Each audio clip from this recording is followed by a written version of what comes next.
আজকে সমস্ত মানুষ সফলতা আর কামিয়াবি চায়। প্রত্যেকটা মানুষ কামিয়াবি চায়, কিন্তু কেউ নিজের কামিয়াবি চায় না, পরের কামিয়াবি চায়। কেউ নিজের সংশোধন চায় না, পরের সংশোধন চায়। কেউ নিজে ভালো হয়ে যাক এটা কেউ চায় না, অন্য ভালো হয়ে যাক এটা চায়। নিজের হাঁটার গতি একরকম, নিজেরটা না দেখে মনে করে তোমার হাঁটার গতি সুন্দর করো। বড় আফসোসের বিষয়, আমি যে নিজে হাঁটা আমার সুন্দর না, আমার হাঁটার গতি তরিকা নবীর সুন্নত অনুযায়ী না, আমি অন্যকে উপদেশ, অন্যকে সবক দিতেছি। এই সবক আল্লাহ তাআলা বলেন কালামে পাকের মধ্যে, নিজে আগে সংশোধন হও, নিজে আগে ভালো হয়ে যাও, নিজে জাহান্নামের আগুন থেকে বেঁচে যাও, পরে তোমার আহালদেরকে জাহান্নামের আগুন থেকে বাঁচাও। আগে নিজেকে জাহান্নামের আগুন থেকে বাঁচার জন্য আল্লাহ তাআলা বলেছেন, পরে আহালদেরকে, পরিবার পরিজন সমাজের লোক তাদেরকে জাহান্নামের আগুন থেকে বাঁচাও। এজন্য আল্লাহ তাআলা বলেন ইয়া আইয়ুহান নাস কু আনফুসাকুম ওয়া আহলিকুম নারা, তোমরা সর্বপ্রথম নিজেরা জাহান্নামের আগুন থেকে বাঁচো, পরে তোমার আহালদেরকে, তোমার পরিবার পরিজনদেরকে জাহান্নামের আগুন থেকে বাঁচাও। আগে তুমি নিজে সংশোধন হয়ে যাও, পরবর্তীতে তোমার আহালদেরকে তুমি জাহান্নামের আগুন থেকে বাঁচাও। কুল্লুকুম রাইন ওয়া কুল্লুকুম মাসউলুন আন রাইয়াতিহি, আল্লাহর রাসূল বলেন প্রত্যেকে প্রত্যেকের অধীনস্থ সম্পর্কে ময়দানে মাহশরে জিজ্ঞাসিত হবে। এটা পরে, আগে নিজের জন্য নিজেকে কতটুক নিজে সহি শুদ্ধ ছিলাম, কতটুক নিজে ভালো ছিলাম, কতটুক আমি সহি পথে ছিলাম, কতটুকু আমি দ্বীনের পথে ছিলাম, কতটুকু আমি ভালো কাজ করলাম, এইটা আগে আমাকে প্রশ্ন করা হবে।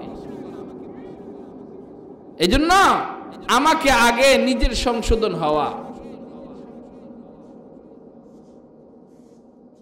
কু আনফুসাকুম ওয়া আহলিকুম নারা, তোমরা নিজেরা জাহান্নামের আগুন থেকে বাঁচো, পরে তোমার আহাল, তোমার পরিবার পরিজনদেরকে জাহান্নামের আগুন থেকে বাঁচাও। তো আমি আজকে একটা বিষয় নির্ধারণ করেছিলাম, এমন একটা বিষয়, অনেক হুজুরাই তো আলোচনা করে, বিভিন্ন আলোচনা করে, জান্নাত আসমানের উপরে জমিনের নিচে, জান্নাত জাহান্নামের ওয়াজি করতেছে, কিন্তু এটা দ্বারা মানুষের দিল যে পরিবর্তন হবে, দিল পরিবর্তন হয় খালি নামাজ রোজা সহি হতে গেলে, নামাজ আমার ঠিক হতে গেলে, ঈমান আমার পরিশুদ্ধ হতে গেলে, আমার ঈমান ভঙ্গ কিভাবে হয়ে যায় এটা তো আমি বলতে পারি না, আমার ইবাদত কিভাবে সহি হয় না এটা তো আমার জানা নাই, আমার ইবাদত কিভাবে সহি হবে এটা তো আমি জানি না।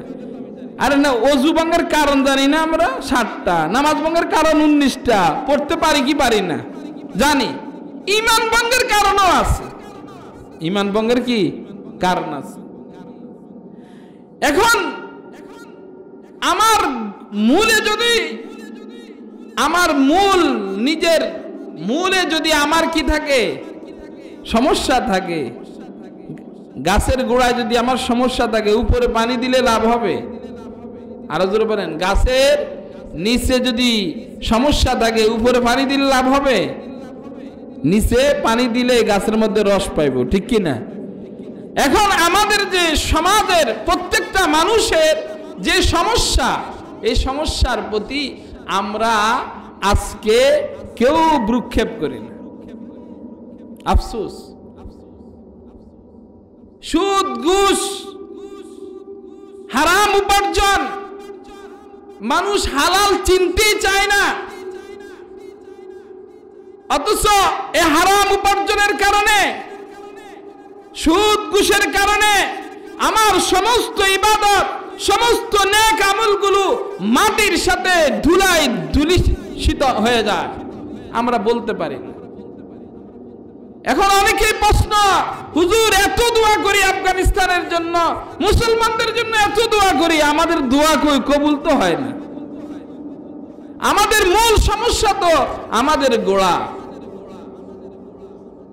আজকে সুদ ঘুষ হারাম উপার্জন এমন ভাবে আমাদেরকে সয়লাভ করেছে, যার কারণে আমরা নামাজ পড়লেও আল্লাহ পাক কবুল করবেন না। নামাজ পড়লে কি হবে না? কবুল করবেন। সুদ কাকে বলা হয়? সুদ বলা হয় টাকা দিয়ে টাকা উপার্জন করা, টাকা দিয়ে টাকা উপার্জন করা। ইংলিশে বলা হয় ইন্টারেস্ট, আরবিতে বলা হয় রিবা। আরবিতে বলা হয় কি? রিবা।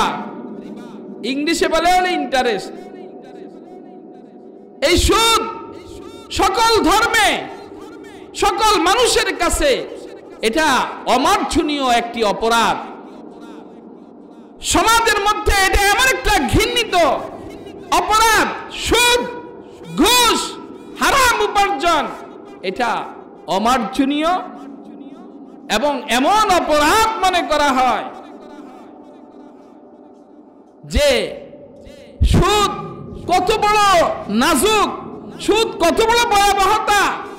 বলে কারো গরুর গলায় যদি কি হয়, পোকা হয়, 5 জন সুদখোরের নাম লেখা গলার মধ্যে দিয়ে তাবিজ দিয়া দিলে ওই গরুর পচনশীল যে পচা পোকামাকড় হয়ে যায়, এই সুদখোরের নাম 5টা নাম লেখা দিয়া দিলে গলার মধ্যে তাবিজ বানায়, সাথে সাথে পোকামাকড়গুলো পড়ে যায়।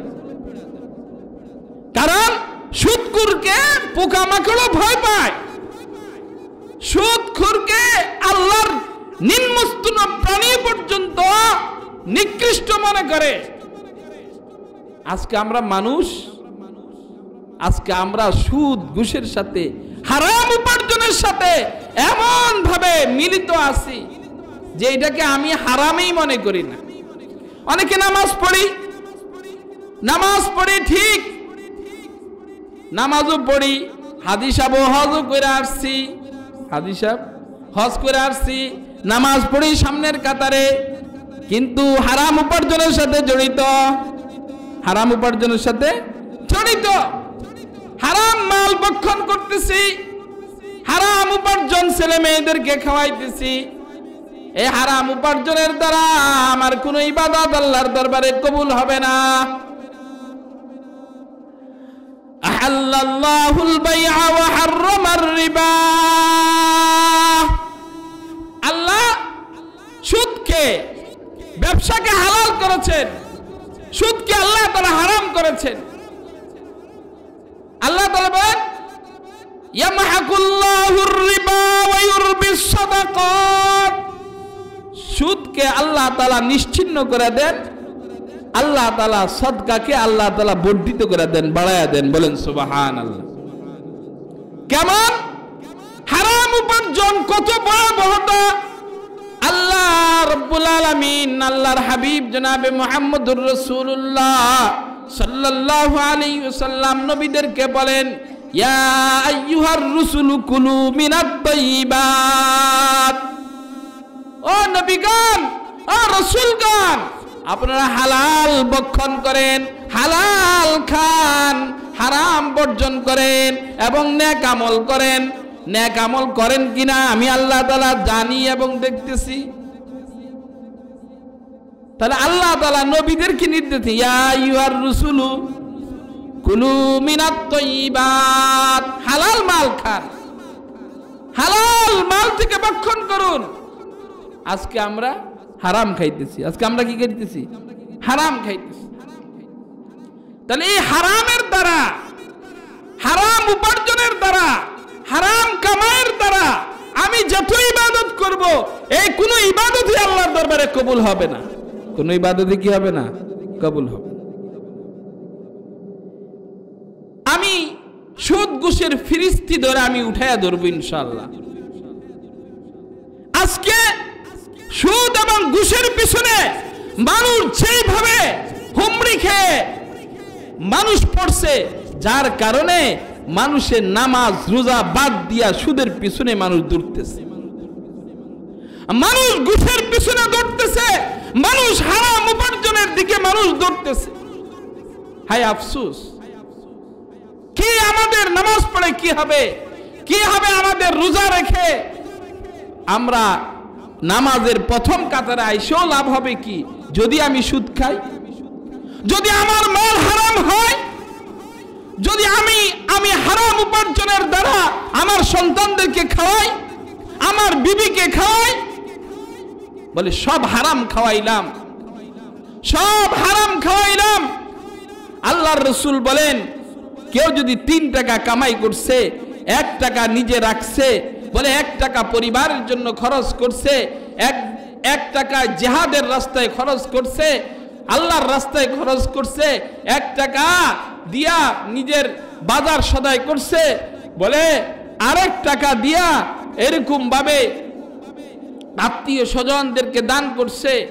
বলে আল্লাহর রাসূল সাল্লাল্লাহু আলাইহি ওয়াসাল্লাম বলেন, ওই 1 টাকা যে জিহাদে দান করলো, ওই 1 টাকা যে আল্লাহর রাস্তায় দান করছে, বলে আর 1 টাকা দিয়ে যে বিবিকে কাপড় কিনা দিছে, সন্তানকে চাউল কিনা দিছে এবং তাদের মুখে খাবার তুলে দিছে, আল্লাহর রাসূল বলেন এটা সবচেয়ে বড় সদকা। বলেন সুবহানাল্লাহ, সবচেয়ে নেকের কাজ ওইটাই হয়েছে। আজকে আমাদের সমাজের প্রত্যেকে মানুষ আল্লাহ আমরা সুদের সাথে জড়িত, হারাম উপার্জনের সাথে জড়িত। আল্লাহর রাসূল বলেন কাসবুল হালাল কাসবুল হালালি ফরিদাতুম বাদাল ফরিদা। নামাজ যেরকম ভাবে তোমার জন্য ফরজ, রোজা যেরকম ভাবে বছরে একবার ফরজ, মাহে রমজানে মাল হইলে যাকাত দেওয়া যেরকম তোমার জন্য ফরজ, মাল হইলে হজ করা তোমার জন্য জীবনে যেরকম একবার ফরজ, ঠিক তেমনি ভাবে কাসবু তালাবুল ফরিদাতি বাদাল ফরিদা, হালাল ভাবে উপার্জন করে কামাই করে খাও, এটা তোমার জন্য ফরজ। বলেন সুবহানাল্লাহ, হালাল কামাই করে খাওয়া এটাও ফরজ, হালাল উপার্জন করে খাওয়া এটা কি আমাদের জন্য ফরজ। আল্লাহর রাসূল জনাবে মুহাম্মদুর রাসূলুল্লাহ সাল্লাল্লাহু আলাইহি ওয়াসাল্লাম বলেন, লা তাদখুলুল জান্নাতা জাসাদুন গুযিয়া বিল হারাম। যেই শরীর হারাম মাল দ্বারা লালিত পালিত, ওই দেহ ময়দানে মাহশরে জান্নাতে প্রবেশ করিবে না। বলেন নাউজুবিল্লাহ। লা তাদখুলুল জান্নাতা জাসাদুন গুযিয়া বিল হারাম, হারাম মাল দ্বারা বক্ষণকৃত, হারাম মাল দ্বারা লালিত পালিত দেহ জান্নাতে প্রবেশ করবে না। বলেন নাউজুবিল্লাহ। তাহলে আমরা সুদের পিছনে সমিতি, যতগুলো সমিতি আছে সব সুদ, টাকা দিয়ে টাকা ইনকাম, টাকা দিয়ে, আর জোরে বলেন টাকা দিয়ে টাকা ইনকাম করা, টাকা দিয়ে টাকায় কামাই করা, এটার নাম হইল সুদ। এটার নাম কি? সুদ। আল্লাহ তাআলা বলেন, আল্লাহর রাসূল জনাবে মুহাম্মদুর রাসূলুল্লাহ সাল্লাল্লাহু আলাইহি ওয়াসাল্লাম বলেন, আন ইবনে মাসউদ রাদিয়াল্লাহু তাআলা আন্নান নবিয়্য সাল্লাল্লাহু আলাইহি ওয়াসাল্লাম লাআনা আকিলার রিবা ওয়া মুকিলাহু ওয়া শাহিদাইহি ওয়া কাতিবাহু। আল্লাহর রাসূল সাল্লাল্লাহু আলাইহি ওয়াসাল্লাম বলেন, আব্দুল্লাহ ইবনে মাসউদ রাদিয়াল্লাহু তাআলা থেকে বর্ণিত আছে, নবী মুহাম্মদুর রাসূলুল্লাহ সাল্লাল্লাহু আলাইহি ওয়াসাল্লাম বলেন, সুদখোর এবং সুদ গ্রহণকারী এবং সুদের যে সাক্ষী হইল, প্রত্যেক সমান বরাবর গুনাহ তার আমল নামার মধ্যে লিপিবদ্ধ হবে। দেখেন কার পিছনে কত দৌড়াদৌড়ি করবেন, কার থেকে কত চা খাইবেন, কার কত সাক্ষী হইবেন।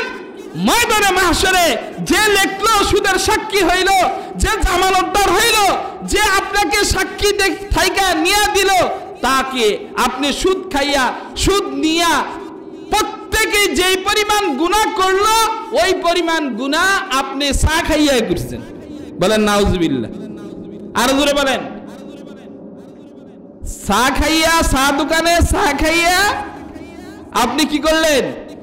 যেই ব্যক্তি সুদ নিল, যে ব্যক্তি সুদ দিল, গ্রহীতা এবং যিনি দিছে এবং যিনি গ্রহণ করছে এবং যে সাক্ষী থাকলো, যে জামানতদার হইল এবং যে চা খাইলো, কি খাইলো? চা খাইছে আর বিস্কুট খাইছে আর পান খাইছে। চা খাইছে, বিস্কুট খাইছে আর পান খাইছে। হ্যাগো কি হইব? একই পরিমাণ গুনাহ হবে। একই পরিমাণ কি হবে? গুনাহ হবে। তাহলে যে ওই পরিমাণ যে সুদ খাইছে, হ্যাঁ, এই সুদের পিছনে যারা দৌড়াদৌড়ি করতেছে তাদেরকে ওই পরিমাণ গুনাহ তাদের আমলনামার মধ্যে সম পরিমাণ গুনাহ আল্লাহ তাআলা তাদের আমলনামার মধ্যে লিখে দিবেন। বলেন নাউজুবিল্লাহ।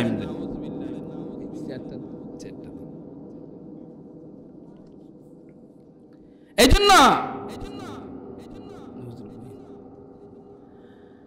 জন্য সুদ এবং ঘুষ এটা এমন সমাজের মধ্যে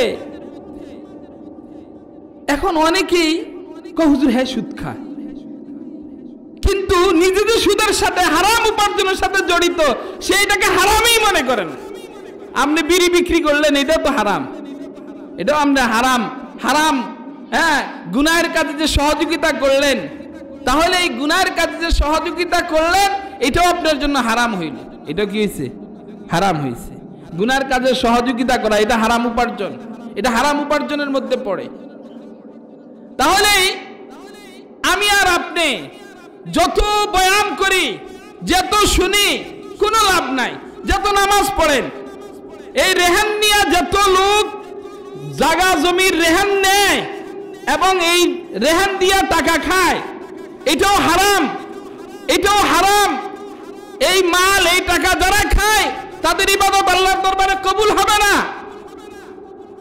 এই হারাম, এই রেহান দিয়া 60,000, 70,000, 1 লাখ, 2 লাখ টাকা জমির রেহান রাখা, এইরকম ভাবে আপনি যে রেহান রাখছেন আর এর টাকা 3 বছর 4 বছর দিতে পারে না, আপনি ঠিকই, হ্যাঁ, টাকাটা আপনার আমানত পড়ে রয়েছে, আর আপনি ফাও কি করলেন? কামাই করে নিতেছে।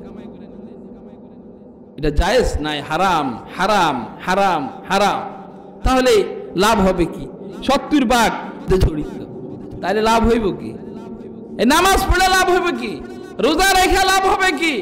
হ্যাঁ, যদি আমি সুদ থেকে না বাঁচতে পারি, আমি হারাম উপার্জন থেকে বাঁচতে না পারি, এই জন্য হারাম উপার্জন থেকে যদি আমি না বাঁচতে পারি, তাহলে আমার এই কামাই রোজগার তো কোনো ফায়দা হবে না। আল্লাহর নবী জনাবে মুহাম্মদুর রাসূলুল্লাহ সাল্লাল্লাহু আলাইহি ওয়াসাল্লাম বলেছেন, লা তাদখুলুল জান্নাতা জাসাদুন গুযিয়া বিল হারাম। হারাম ভক্ষণকারী জান্নাতে প্রবেশ করবে। তো আল্লাহ তাআলা নবী মুহাম্মদুর রাসূলুল্লাহ সাল্লাল্লাহু আলাইহি ওয়াসাল্লাম সকল নবীদেরকে আল্লাহ তাআলা বলছেন, ইয়া আইয়ুহার রাসূলু কুলু মিনাত তাইয়্যিবাত। হে আল্লাহর নবীগণ, হে রাসূলগণ, আল্লাহ নিজেই বলেন আপনারা হালাল মাল খান এবং কি করেন? নেক আমল করেন। নেক আমল করেন কিনা আমি আল্লাহ তাআলা জানি এবং দেখি। বলেন সুবহানাল্লাহ। তাহলে নবীদের ব্যাপারে যদি হালাল মালের ব্যাপারে এইরকম নির্দেশ আসে আল্লাহর পাকের পক্ষ থেকে, তাহলে আমার আর আপনার অবস্থা কি হবে? এখন সুদের পিছনে মানুষ এমন ভাবে দৌড়াইতেছে, সুদের পিছনে মানুষ এটাকে সুদই মনে করে না। টাকা লাগানি, দানের উপরে, হ্যাঁ, দানের উপরে, জমিনের উপরে টাকা লাগানো, পয়সা লাগানো, এই লাগাইয়া এই হারাম মাল খান। এই হারাম মাল খেয়ে যদি কপালের সেলতার জায়গায় যদি কালো দাগও পড়ে আমি আর আপনি ফালাই, তাহলে কোনো লাভ হবে না। কারণ এই সেজদা আল্লাহর দরবারে কবুল হবে না, এই সেজদা আল্লাহর দরবারে কবুল হবে না। কারণ সুদ এমন মারাত্মক গুনাহ, আল্লাহর রসুল জনাবে মুহাম্মদুর রাসূলুল্লাহ সাল্লাল্লাহু আলাইহি ওয়াসাল্লামকে মেরাজের রাত্রে আল্লাহ তাআলা যে সুদখোরের কি শাস্তি হবে, সুদখোরের শাস্তি কি, এটা আল্লাহর রাসূলকে দেখাইছে। এত ভয়ানক অগ্নিকাণ্ডের মধ্যে তাদেরকে জ্বালানো হচ্ছে, বলে তাদের এক একজনের পেট এরকম মোটকার মতো। কিসের মতো? বড় মোটকার মতো। বলে এর ভিতরে পোকা মাকড়, বড় বড় হিংস্র প্রাণীগুলো, এরকম সাপ বিচ্ছুগুলো এরকম ভাবে দৌড়াদৌড়ি করতেছে। আল্লাহর রাসূল বলেন এদের পরিস্থিতি, এরা কারা? আল্লাহর রাসূলকে জিবরাইল আমিন বলেন এরা হলো দুনিয়ার সুদখোর ছিল, মানুষের রক্ত সুজে তারা খাইতো, রক্তের দরিয়ায় তাদেরকে পাওয়া গেছে, তাদেরকে এরকম শাস্তি তাদেরকে দেওয়া হবে।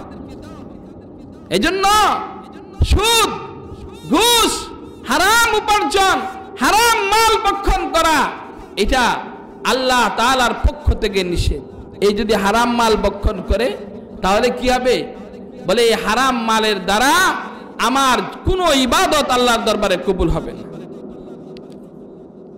এজন্য আল্লাহর রাসূল জনাবে মুহাম্মদুর রাসূলুল্লাহ সাল্লাল্লাহু আলাইহি ওয়াসাল্লাম বলেন তালাবুল কাসবুল হালালি ফরিদাতুন বাদাল ফরিদা। যেরকম ভাবে নামাজ রোজা তোমার জন্য ফরজ, হজ তোমার জন্য ফরজ, মাল হইলে যাকাত দেওয়া যেরকম বড় ফরজ, ঠিক তেমনি ভাবে নারী তোমার জন্য পর্দা করা যেরকম ফরজ, বলে প্রত্যেকের জন্যই সৎভাবে কামাই করে খাওয়াটাও ফরজ। বলেন সুবহানাল্লাহ। আল্লাহর রাসূল সৎভাবে কামাই করছেন, আল্লাহর রাসূল অন্যের কাজ করছেন, আল্লাহর রাসূল ব্যবসা করেছেন, আল্লাহর রাসূল অন্যের ছাগলও চড়াইছেন, অন্যের মেষ পালছেন। আল্লাহর রাসূল নিজে ব্যবসা করেছেন।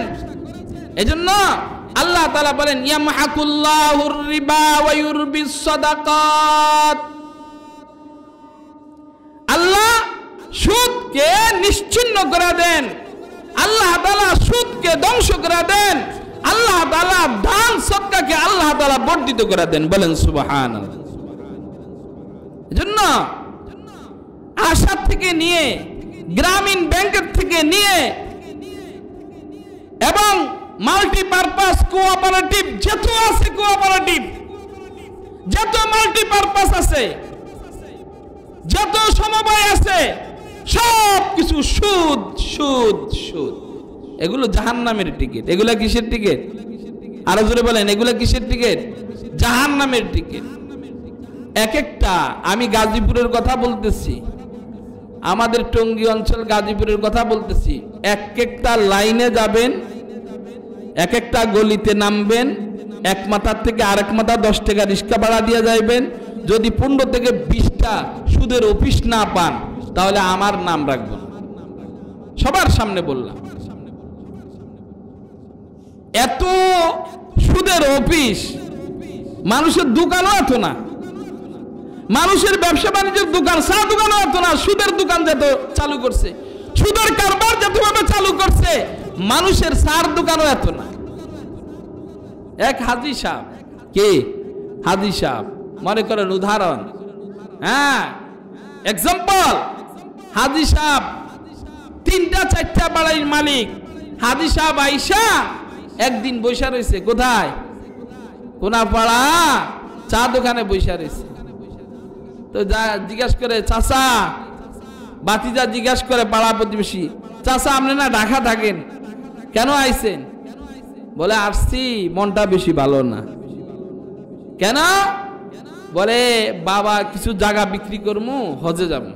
বলে আপনার না 6টা বাড়ি আছে ঢাকা শহরে, আপনার 6টা বাড়ি, বড় ব্যবসা, তো আপনি কেন এই কোনাপাড়ার বক্তরপুরের জায়গা, বেলার জায়গা বেচছে, আপনি কেন হজে যাইতে হবে আপনার?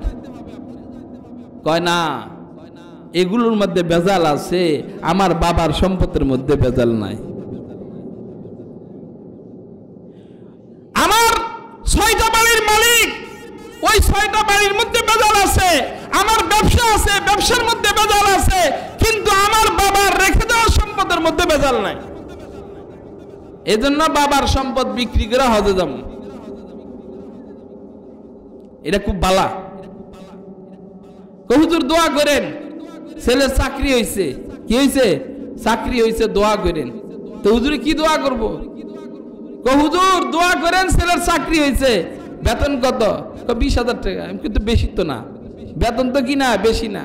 না হুজুর বেতন না কম হইল, সরকারি চাকরি তো আলগা ভালো আছে। কি আছে? আলগা ভালো আছে। আলগা কি আছে? ভালো আছে। অথচ এই আলগাটাই তো সুদ, আলগাটাই তো হারাম। সুদ ঘুষ। আজকে সমাজের কোঅপারেটিভ বলতে যেত সমবায় সমিতি আছে, যেত আশা আছে, বুড়ো আছে, যেত আছে পিডিম আছে, হ্যাঁ সাজেদা আছে, যেত ফাউন্ডেশনের নামে সব কিছু সুদ আর সুদ, সুদ আর সুদ। এখন যারা বলবে এই সুদীরাও বড় বড় অবস্থানে আছে, আমি কার কথা বলবো? আপনারা আর হ্যাঁ তাকাইতো না। আর অনেক হুজুর আমনে কেন সুদখোরের লগে চলেন? আর তুমি বালা লোকটা দেখাও, তুমি নিজে বালা নেই, তুমি নিজেও তো ভালো না। আর অনেকে মনে করে শুধু সমিতি থেকে টাকা আনলে আর নিলে আর দিলে এটা সুদ না, সমিতি করলে এটা সুদ, সুদ না মনে করে। হুজুর আমি টাকা জমা রাখি, সুদের যে আমি জমা রাখলাম, ওয়াশাহিদাইহি ওয়া কাতিবুহু, হ্যাঁ যে সাক্ষী থাকলো, যে লেখলো, যে গ্রহণ করলো, যে দিল, উভয়ের প্রত্যেকের বরাবর গুনাহ হবে। প্রত্যেকের কি হবে? বরাবর গুনাহ হবে। এই জন্য আজকে সুদের মধ্যে আমাদের মা বোনদেরকে জড়ায়া দিছে, সুদের মধ্যে মা বোনদেরকে জড়ায়া দিছে। কেন? মা বোনদেরকে আজকে বিভিন্ন জায়গায় বিভিন্ন কোম্পানি, বিভিন্ন সুদী কোঅপারেটিভ গুলো মহিলাদেরকে ঋণ দেয়, পুরুষদেরকে ঋণ দেয় না। হারাম, হারাম উপার্জন করা। মহিলা তার ইবাদত তো, তুমি কেন পরের জায়গায় আইসা তুমি কেন পরের বোঝা, গুনার বোঝাকে মাথায় নিলা? ও মা তুমি না ভালো ছিলা, তোমার বাবার আগে একটা দিন তোমাকে সুদের টাকা দিয়ে খানা খাওয়াই নাই, হারাম মাল তোমাকে তোমার বাবা মা ভক্ষণ করাই নাই। তুমি যে স্বামীর ঘরে আসছো, ওই স্বামীর হারাম মাল তুমি কেন খাও? ওই স্বামীর সুদের মধ্যে তুমি কেন জড়াইছো? কেন তুমি ওই স্বামীর সুদের মধ্যে তুমি জড়াইছো? স্বামীকে কেন বললা না? স্বামীকে কেন তুমি জাহান্নামের আগুন থেকে বাঁচাইলে না? আজকে মহিলারাও আজকে সুদের মধ্যে জড়িত হয়ে গেছে। মহিলা একটা করে, বলে মা একটা করে, নিজের সন্তান একটা করে, নিজের বাবা একটা করে, প্রত্যেকের বই আছে, প্রত্যেকের সুদের সাথে সার্টিফিকেট আছে। বলে কবরে রাখার পরে এই সুদী কারবার যারা করবে, বলে এই সুদের সাথে যারা লেনদেনের সাথে যারা জড়িত, বলে তাদের কোনো ইবাদত আল্লাহর দরবারে কবুল হবে না। কোন ইবাদত তাদের দরবারে কবুল, আল্লাহর দরবারে কবুল হবে না। যত সিজদা দিয়ে কোনো লাভ হবে না। কারণ আমি তো সুদ খাইতেছি, আমি তো সুদী কারবারের সঙ্গে জড়িত, আমি তো হারাম মাল উপার্জন করতেছি, আমি তো হারাম ভাবে অবৈধভাবে উপার্জন করতেছি। সুদ ঘুষ কত বড় আজকে আমাদের সমাজে।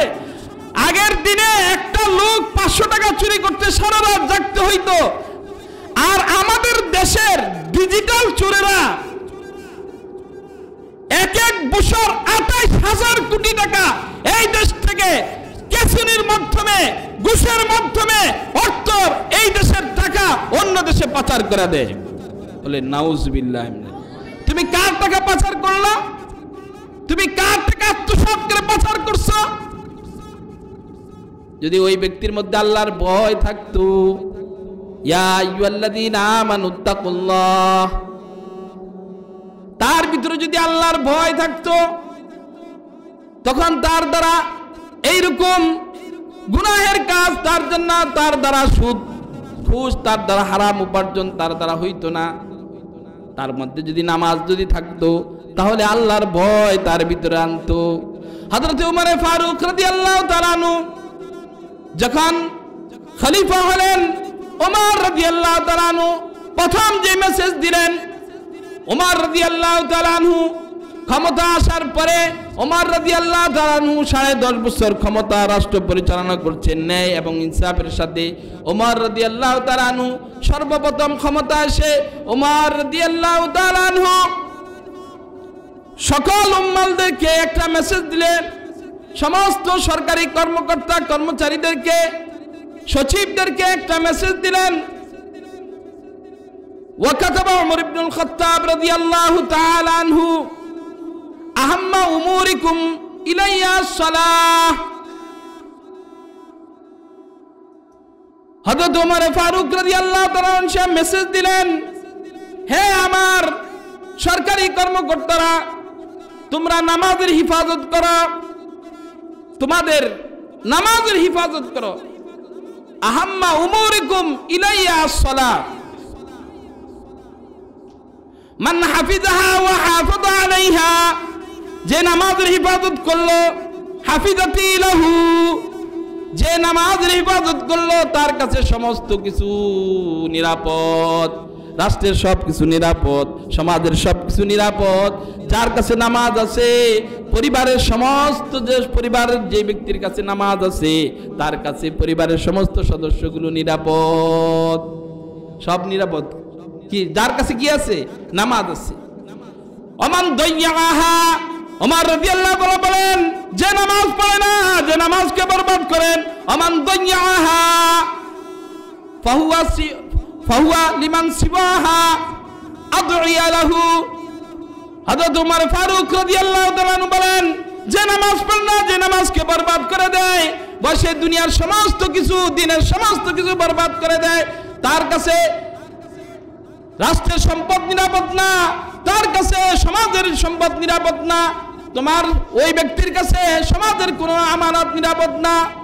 কারণ যার ভিতরে নামাজ নাই তার ভিতরে সমস্ত গুনাহগুলো আছে। বলেন নাউজুবিল্লাহ। তাহলে মূল উদ্দেশ্য কি? আমাদের দিনদার হতে হলে, মুত্তাকি হতে হলে এবং সুদ ঘুষ হারাম থেকে বাঁচতে হলে নামাজ পড়তে হবে। নামাজ কি করতে হবে? মান হাফিজাহা ওয়া হাফাযা আলাইহা হাফিজাতি লাহু।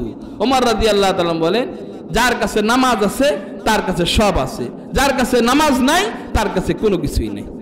যার কাছে নামাজ আছে তার কাছে সবকিছু হিফাজত আছে, সে রাষ্ট্রের সমস্ত সম্পদগুলো তার কাছে হিফাজত।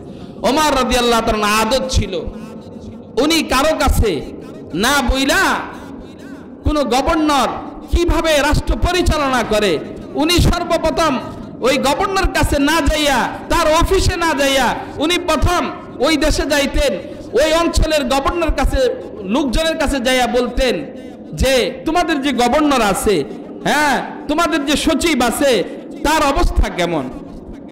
সে কি নামাজ পড়ে? বলে নামাজ পড়ে। বলে পড়লে সে কি জামাতে পড়ে না একা কি পড়ে? পরে জামাতে পড়ে। তো উমর রাদিয়াল্লাহু তাআলা বলে কি না, মাঝে মধ্যে ছেড়েও দেয়। তো উমর রাদিয়াল্লাহু তাআলা যখন বলছে না, সে কখনোই ছাড়েও না, তখন উমর রাদিয়াল্লাহু তাআলা তখন তার অফিসে যাইতেন। উমর রাদিয়াল্লাহু তাআলা যাইয়া অফিসে যাইয়া সমস্ত কিছু দেখে আসতেন, বলছেন তোমার কাছ দ্বারাই এই দেশের সম্পদ নিরাপদ। বলেন সুবহানাল্লাহ। আর উমর রাদিয়াল্লাহু তাআলা যাইয়া জিজ্ঞাসা করতেন তোমাদের সচিবের অবস্থা কেমন? বলে সে তো মাঝে মধ্যে নামাজ পড়ে না। মাঝে মধ্যে কি হয় না? নামাজ পড়ে না, সে তো মাঝে মধ্যে নামাজকে কাজা করে। উমর রাদিয়াল্লাহু তাআলা তার অফিসে আর যাইতেন না, রাষ্ট্রে ক্ষমতা আসতেন আইসা, হ্যাঁ, উনি অফিসে আইসা ওখানে দরখাস্ত পাঠায় দিতেন, ওই উম্মালের কাছে দরখাস্ত পাঠায় দিতেন, ওই সচিবকে দরখাস্ত পাঠায় দিতেন যে তোমাকে বরখাস্ত করা হলো, তোমাকে এই বড় সম্মানিত জায়গার মধ্যে তোমার থাকার কোনো অধিকার নাই, যা আল্লাহর হুকুমকে, আল্লাহর হুকুম যার কাছে নিরাপদ নয়, যে আল্লাহর হুকুমকে হেফাজত করতে পারলো না, সে দুনিয়ার কোন সম্পদ, রাষ্ট্রীয় সম্পদ, জনগণের সম্পদও তার কাছে নিরাপদ না। বলেন সুবহানাল্লাহ। ওমর রাদিয়াল্লাহু তাআলা এরকম বলতেন। তাহলে হারাম হারাম উপার্জনের দ্বারা, হারাম মাল উপার্জনের দ্বারা ওমর রাদিয়াল্লাহু তাআলা দেখলেন, ওমর রাদিয়াল্লাহু তাআলা অভ্যাস ছিল উনি রাতের বেলায় ঘুরে ঘুরে মানুষের ঈমান আমল পরীক্ষা করতেন। ওমর রাদিয়াল্লাহু তাআলা একবার বাইর হয়ে গেছেন, যা দেখেন একটা ঘরের ভিতরে একটা মা আর মেয়ের কথা শোনা যায়, মা এবং মেয়ের কথা শোনা যায়। হযরত ওমর রাদিয়াল্লাহু তাআলা বললেন, ওমর রাদিয়াল্লাহু তাআলা দেখলেন, শুনতেছেন এই মা বলতেছে যে আজকে দুধের ভিতরে পানি দাও, পানি মিশাও, দুধের মধ্যে পানি মিশাও। তখন ওই মেয়ে বললেন, মা আমিরুল মুমিনিন হযরত ওমর ফারুক রাদিয়াল্লাহু তাআলা তো নিষেধ করেছেন দুধের মধ্যে পানি মিশানোর জন্য, এটা নিষেধ, রাষ্ট্রীয়ভাবে নিষেধ ঘোষণা করা হয়েছে। বলে ওমর দেখবে না, ওমর দেখবে না। তখন ওই মেয়ে এমন দিনদার মুত্তাকি ছিল, এমন তাকওয়াবান ছিল, ওই মেয়ে বলছেন, আম্মা জান, যদিও আমিরুল মুমিনিন উনি না দেখেন, কিন্তু আমিরুল মুমিনিনের আল্লাহ তো দেখেন। বলেন সুবহানাল্লাহ। আমি কি করব, আমি যদি দেখি, আমিরুল মুমিনিন দেখলো না, কিন্তু আমিরুল মুমিনিনের যে আল্লাহ, আমাদের যে আল্লাহ, উনি তো দেখতেছেন। বলেন সুবহানাল্লাহ। ওমর রাদিয়াল্লাহু তাআলা চলে গেলেন, যাইয়া সকালবেলায় খবর নিছেন এই মেয়েকে, বলেন উনার ছেলে আব্দুল আজিজকে তার মেয়েকে বিবাহ করাই দিচ্ছে। বলেন সুবহানাল্লাহ। এরকম দিনদার মুত্তাকি মেয়ে, এরকম সমাজের মধ্যে এরকম মেয়ে তখনই জন্ম হবে যখন আমি হারাম থেকে বেঁচে যাব, আমার সন্তান তখনই নিরাপদ হবে, আমার সন্তান তখনই হালাল মাল দ্বারা যদি আমি বক্ষণ করি এবং হালাল মাল উপার্জন যদি করি, তাহলে আমার থেকে আমার সন্তানরাও এরকম আসবে। কি আসবে? আমার সন্তানরাও ওইরকম আসবে। যদি আমি হারাম মাল খাই, তাহলে আমার সন্তানরা কি আসবে? তার ভিতরে চেতনা, দ্বীনের চেতনা বলতে সবকিছু শেষ হয়ে যাবে। দ্বীনের চেতনা তার ভিতরে থাকবে না, ইসলামের চেতনা থাকবে না তার ভিতরে। কেন থাকবে না? বলে সুদ ঘুষ হারাম মাল খাওয়ার দ্বারা বলে তার থেকে দ্বীনের সমস্ত জজবাগুলো দূর হয়ে যায়, দুনিয়া দ্বীনের সমস্ত সব জজবাগুলো তার থেকে দূর হয়ে যায়, দুরিশাত হয়ে যায়। তখন আর তার কোনো কিছু ভালো লাগে না, তার কাছে আর কি লাগে না, আর দ্বীনের কথাও তার কাছে ভালো লাগে না। কেন ভালো লাগবে? বলে তার গোড়াই তো সমস্যা, গোড়ায় গিয়ে সমস্যা, মূলেই সমস্যা। এই জন্য আমি প্রত্যেককে উদাত্ত আহ্বান করব, সকলকে উদাত্ত আহ্বান করব, আমরা সুদ ঘুষ হারাম মাল এগুলো যারা আমরা এর সাথে জড়িত আছি, আল্লাহর রাস্তে, আল্লাহর রাস্তে সবাই এইগুলো থেকে বাঁচেন, নিজের আমলকে ঠিক করেন, নামাজকে ধরেন, নামাজকে ঠিক করেন, নামাজ ঠিক করেন তো সব ঠিক হয়ে যাবে। নামাজকে ধরেন তো আপনার ভিতর থেকে অন্যায় অপরাধ গুনাহ সব কিছু ছেড়ে যাবে। কিন্তু নামাজই তো পড়ি না, নামাজই তো পড়ি না, আমাদের ভিতরে তো আল্লাহর তাকওয়া নাই, আল্লাহর ভয় নাই। যার কারণে আল্লাহর ভয় না থাকার কারণে, আল্লাহর ভয় না থাকার কারণে মানুষ আজকে গুনাহ অপরাধ করছে। তাকওয়াল্লাহি রাসু কুল্লি হিকমা, আল্লাহর রাসূল বলেন তাকওয়া হইল সমস্ত হিকমতের মূল হইল তাকওয়া, আল্লাহর ভয়। একটা মানুষের ভিতরে যদি আল্লাহর ভয় থাকে, একটা মানুষের ভিতরে যদি আল্লাহর ভয় থাকে, জাহান্নামের ভয় থাকে, তাহলে তার দ্বারা গুনাহ হতে পারে না, তার দ্বারা সুদ হতে পারে না, সুদি লেনদেন তার দ্বারা হতে পারে না, তার দ্বারা হারাম মাল উপার্জন হতে পারে না, তার দ্বারা গুনাহের কাজে সে লিপ্ত হতে পারে না। কারণ তার কাছে যদি সে আমি যে হারাম মাল খাইলাম, তখন আল্লাহ তাআলা তো আমাকে ময়দানে মাহশরে ধরবেন। লা ইউআযিবু আযাবাহু আহাদ ওয়া লা ইউতিকু ওয়াতাকাহু আহাদ। আল্লাহর ধরা শক্ত ধরা, আল্লাহর আযাব কঠিন আযাব, আল্লাহর পাকড়াও কঠিন পাকড়াও। আল্লাহ যেই দিন পাকড়াও করবেন, ওই দিন কেউ আল্লাহর পাকড়াও থেকে, আযাব থেকে বেঁচে যেতে পারবে না। পারবে? আর জোরবেন আল্লাহর পাকড়াও, আল্লাহ যখন পাকড়াও করবেন তখন কেউ বেঁচে যেতে পারবো? কেউ বাঁচতে পারবো না। এই জন্য ভাইরা আমার, এই জন্য আল্লাহকে ভয় করেন, আল্লাহর ভয় করে এরকম ভাবে আমি কি করা, সুদ থেকে, ঘুষ থেকে, হারাম মাল উপার্জন করা থেকে এই নিজেকে ফিরে আনে। তওবা করার আল্লাহ পাকের কাছে যে আল্লাহ, যে সুদ না বুঝা নিছি, যে ইন্টারেস্ট আমি গ্রহণ করেছি, আমি নামাজও পড়ি সুদও খাই, আমি নামাজও পড়ি প্রথম কাতারে সুদও খাই, তাহলে আমার এই নামাজ কি হবে? এই নামাজ তো আমার উপরে যাবে না, এই সুদের কারণে আমার নামাজ আমার উপরে উঠবে না। হারাম মাল ভালো মাল বইলা, হ্যাঁ, খারাপ মাল ভালো মাল করে বিক্রি করে দেওয়া, এটাও হারাম উপার্জনের ভিতরে। আল্লাহর রসুল জনাবে মুহাম্মদুর রাসূলুল্লাহ সাল্লাল্লাহু আলাইহি সাল্লাম যাইতেছিলেন, বলে এক সাহাবী খেজুর এরকম ভাবে উপর দিয়া, হ্যাঁ, ভালো ভালো খেজুর গুলো দিছে। তো রাসূলুল্লাহ সাল্লাল্লাহু আলাইহি সাল্লাম গম জবের ভিতরে হাত ঢুকাইয়া দিছে। রাসূলুল্লাহ সাল্লাল্লাহু আলাইহি ওয়াসাল্লাম বললেন, এটা কি অবস্থা? উপরে সব শুকনা গম, নিচে সবগুলো ভিজা। তার ইয়া রাসূলুল্লাহ, বৃষ্টি আসছে তো এই জন্য ভিজা গেছে। তো আল্লাহর রাসূল বলেন, কেমন বৃষ্টি আইলো? উপর দিয়া না পড়লা নিচে দিয়া ভিজা গেল, উপর দিয়া না ভিজা নিচে দিয়া ভিজা গেছে। হ্যাঁ, পেঁয়াজ ভাড়াগুলো দেখাইয়া ফসাগুলো বিক্রি করে দেওয়া জায়েজ আছে?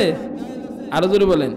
পেঁয়াজ বালাগুলো উপর দিয়া দেখাইয়া ফসাগুলো যদি বিক্রি করে দিই, এটা জায়েজ আছে?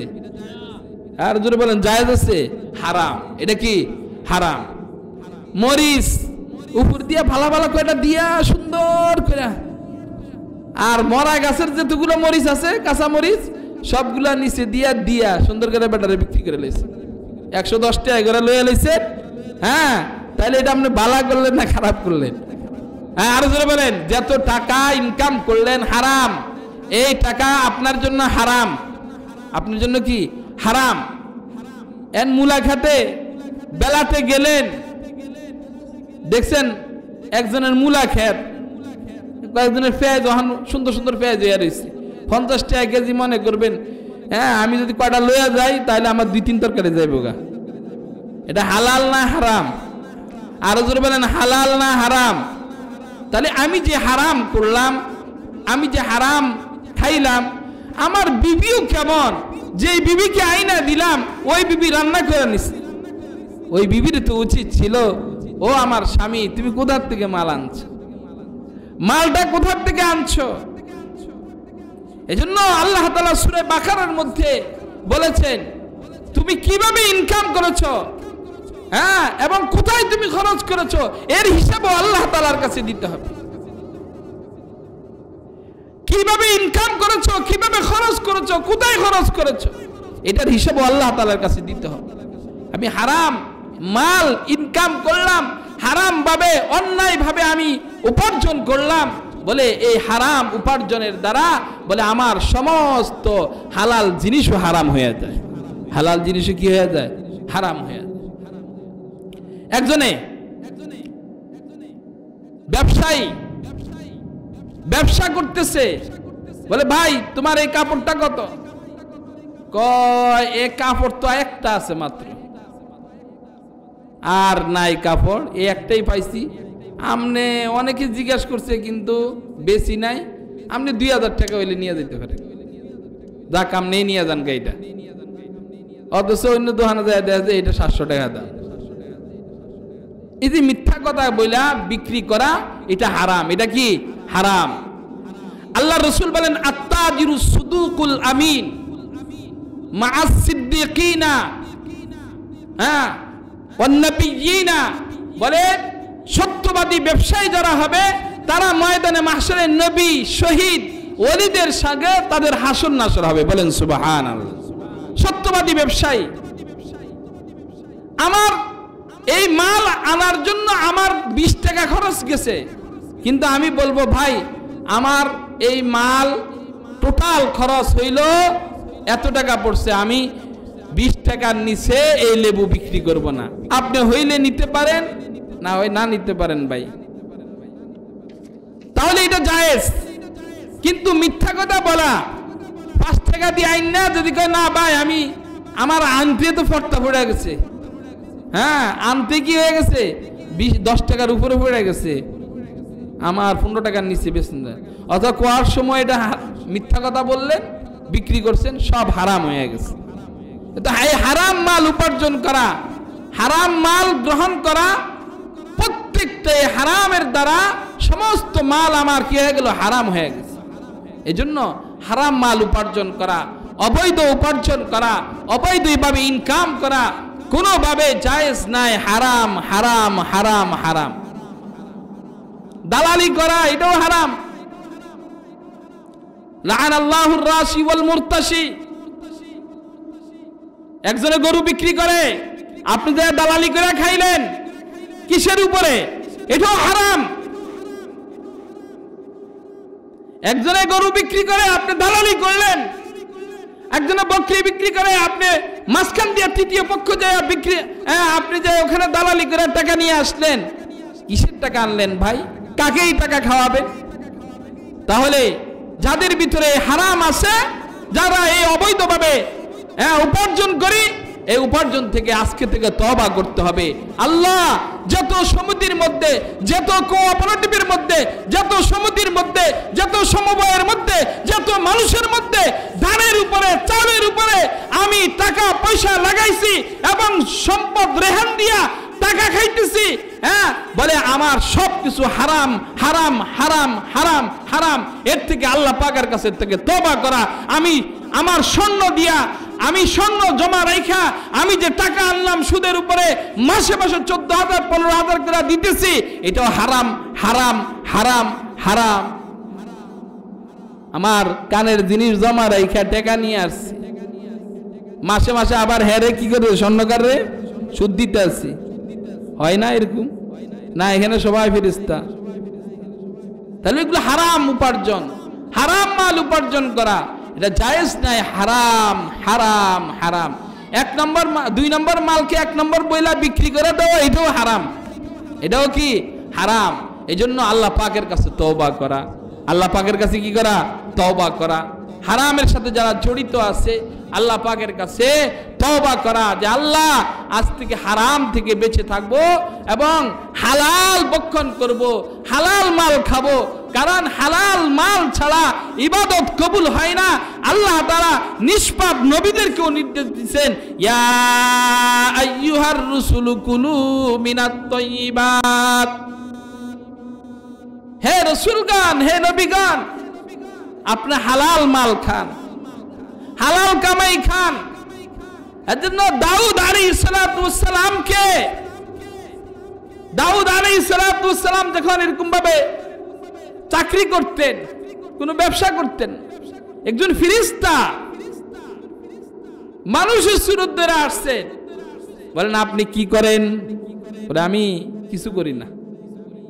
আপনি ব্যবসা করতে পারেন না? আপনি অলসকে ব্যবসা করেন। তখন উনার ভিতরে একটা ধাক লাগছে, উনি তো নবী। তখন আল্লাহ পাকের কাছে দোয়া করছে, তা আমি কি করে, কি ব্যবসা করব? বলে যুদ্ধের পোশাক বানাইয়া বিক্রি করেন। তো যুদ্ধের পোশাক কিভাবে বানাবো? তখন উনি লোহাকে ধরলে আল্লাহ তাআলার কুদরতে লোহাটা মোমের মতো গইলা যেত, বলেন সুবহানাল্লাহ। তখন যুদ্ধের পোশাকগুলো হযরতে দাউদ আলাইহিস সালাম যুদ্ধের পোশাক বানাইছেন। বলে আগে মাসে 500 দিরহাম পাইতো, আর এখন বলে এখন কত কামাও? ওই ফেরেশতা এসে আর দিন পরে জিজ্ঞাসা করে, এখন দৈনিকে 5,000, দৈনিকে কি 5,000 টাকা কামাই, বলেন সুবহানাল্লাহ। এজন্য আল্লাহ রাসূল বলেন, ব্যবসার মধ্যে আল্লাহ তাআলা এত বরকত রাখছে, 99 ভাগ বরকত আল্লাহ তাআলা ব্যবসার মধ্যে রেখেছেন, বলেন সুবহানাল্লাহ। ইয়ামহাকুল্লাহুর রিবা ওয়া ইউরবিস সাদাকাত, সুদকে আল্লাহ তাআলা নিশ্চিহ্ন করে দেন, সদকা দান খয়রাতকে আল্লাহ তাআলা বর্ধিত করে দেন, বাড়ায়া দেন আল্লাহ তাআলা। এজন্য হারাম থেকে বেঁচে যাওয়া, হারাম থেকে ছেড়ে দেওয়া, এখন হালাল ভক্ষণ করা, হালাল মাল কামাই করা। আল্লাহ তাআলা আমাদের প্রত্যেককে হালাল ভাবে নিজেদের জিন্দেগিকে পরিচালনা করার আল্লাহ পাক তৌফিক দান করুক। সকল বলেন আমিন।